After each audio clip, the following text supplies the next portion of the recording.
Advisory जारी की गई है भारतीयों के लिए, जो भारतीय अफगानिस्तान में रह रहे, खासकर पत्रकारों के लिए भी है, जो काबुल के बाहर जाना चाह रहे हैं, लेकिन काबुल तक ही रहने को कहा गया।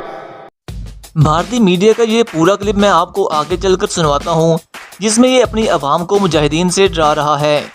ताज़ातरीन सूरत हाल के मुताबिक अफगानिस्तान से अब तक की बहुत ही बड़ी खबर निकलकर सामने आ रही है कि मुजाहिदीन ने इंडियन को वाज़ेह कह दिया है कि अगर आप काबुल की हदूद से बाहर आए तो हम आपको भून डालेंगे। मुजाहिदीन के इस बयान को लेकर भारतीय मीडिया ने आसमान सर पर उठा लिया है और इसके पीछे पाकिस्तान की खुफिया एजेंसी ISI को ठहराया जा रहा है। इंडियन मीडिया पर आजकल सिर्फ दो ही खबरें चल रही हैं, एक कश्मीर के इलेक्शन और दूसरी मुजाहिदीन की। मुजाहिदीन ने रूस और चीन से भी इत्तेहाद करने का ऐलान कर दिया है, जिसके बाद ये वाज़ेह हो गया है कि इस खित्ते से अमेरिका के साथ साथ भारत की इजारादारी भी खत्म होने वाली है। भारत अपने आप को अफगानिस्तान का ठेकेदार समझता आया है और चंद पैसों के इवज अफगान सदर अशरफ गनी से पाकिस्तान मुखालिफ हर एक्टिविटी करवाई गई है।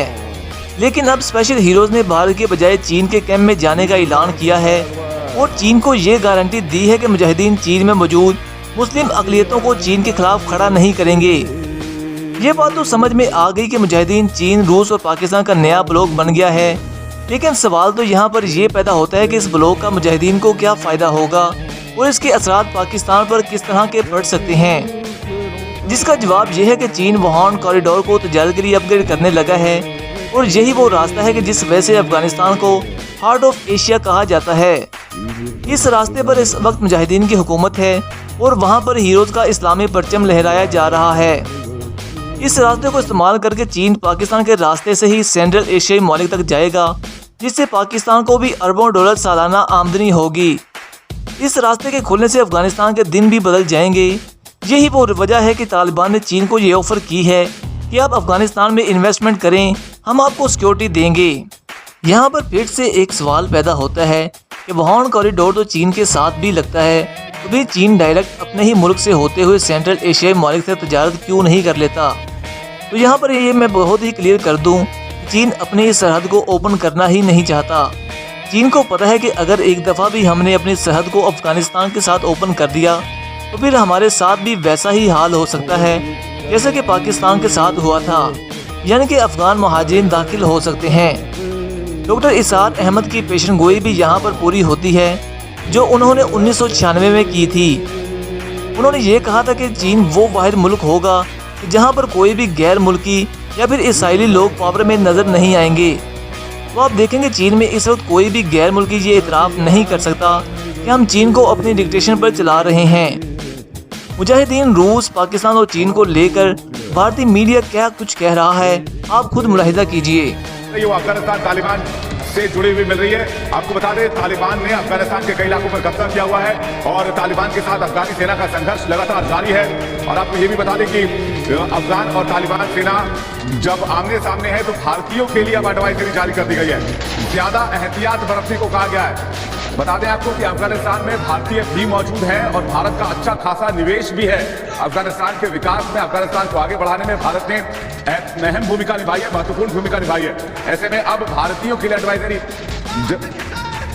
हमारे साथ अभिषेक कपूर हमारे सीधे स्टूडियो जुड़े से उनके पास चलेंगे। अभिषेक, सबसे बड़ी बात यह कि एक तरफ जहां संघर्ष के हालात है अफगानिस्तान के अंदर, तो भारत के लिए भी एडवाइजरी जारी हो गई है, क्योंकि भारत का निवेश ज्यादा है तो भारत के लोग भी वहां पर काफी हैं। लेकिन एडवाइजरी क्यों है भारत के लिए सिर्फ?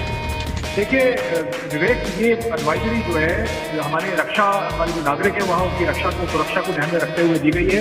और हमारा जो दूतावास है काबुल में, उन्होंने ये एडवाइजरी निकाली है, 9 पॉइंट एडवाइजरी है। उसमें कहा गया है कि आप काबुल के बाहर जाना अवॉइड करें, परिस्थिति गंभीर है, तालिबान अपनी जुबान को नहीं रख रहे हैं और एक शहर कब्जा किए जा रहे हैं। लड़ाई लड़ के हम देख रहे हैं तस्वीरों में किस तरह से मार रहे हैं लोगों को वो। और ये कहा गया है कि आप जब काबुल में आए तो जो दूतावास है उसमें अपने आप को रजिस्टर करें, एक उसमें ईमेल दिया गया है और टेलीफोन नंबर दिया गया है।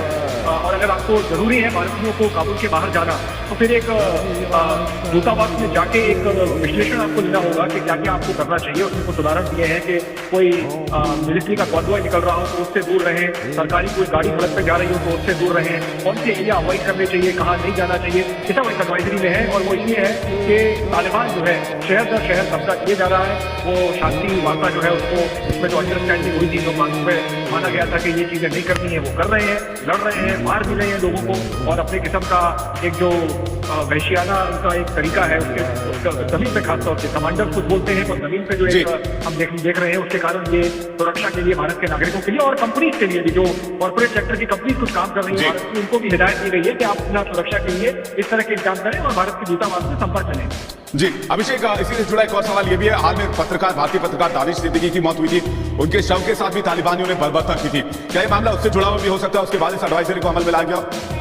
देखिए विवेक, अच्छा आपने ये पूछा, क्योंकि पॉइंट नंबर 8 जो है एडवाइजरी में, वो खास तौर से पत्रकारों के लिए है, मीडिया से जो भी लोग जाते हैं उनके लिए है, संवाददाताओं के लिए है, कैमरामैन और फोटो वीडियो जर्नलिस्ट के लिए है। हमने देखा किस तरह से उनकी डेथ हुई, वो फोटो जर्नलिस्ट थे और एक सेना के साथ जा रहे थे, फिर भी ऐसी दुर्घटना हुई।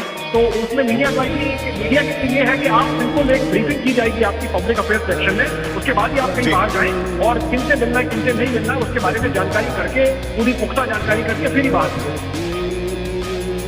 बहुत बहुत शुक्रिया अभिषेक इस जानकारी के लिए। Abhishek Kapoor senior executive editor बता रहे थे कि एडवाइजरी जारी की गई है भारतीयों के लिए, जो भारतीय अफगानिस्तान में रह रहे खासकर पत्रकारों के लिए भी है, जो काबुल के बाहर जाना चाह रहे हैं, लेकिन काबुल तक ही रहने को कहा गया है। आपने सुना है कि किस तरह भारतीय मीडिया ने कोहराम मचाया हुआ है मुजाहिदीन की जीत को लेकर।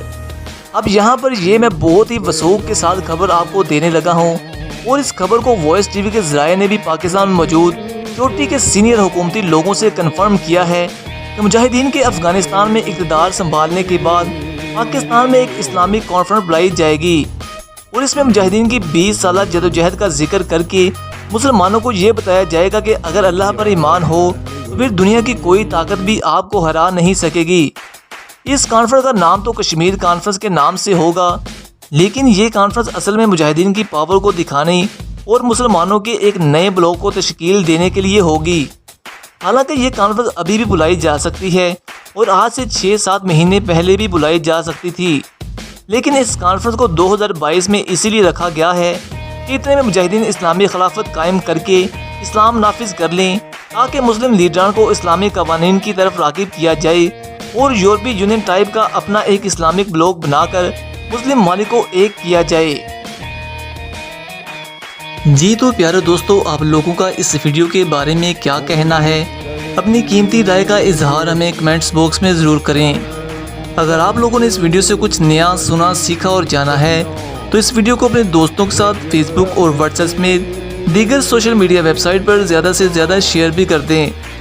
जल्द ही मिलूँगा मैं आपसे एक नई और इंटरेस्टिंग वीडियो के साथ, तब तक के लिए मुझे दें इजाज़त। अल्लाह हाफिज़।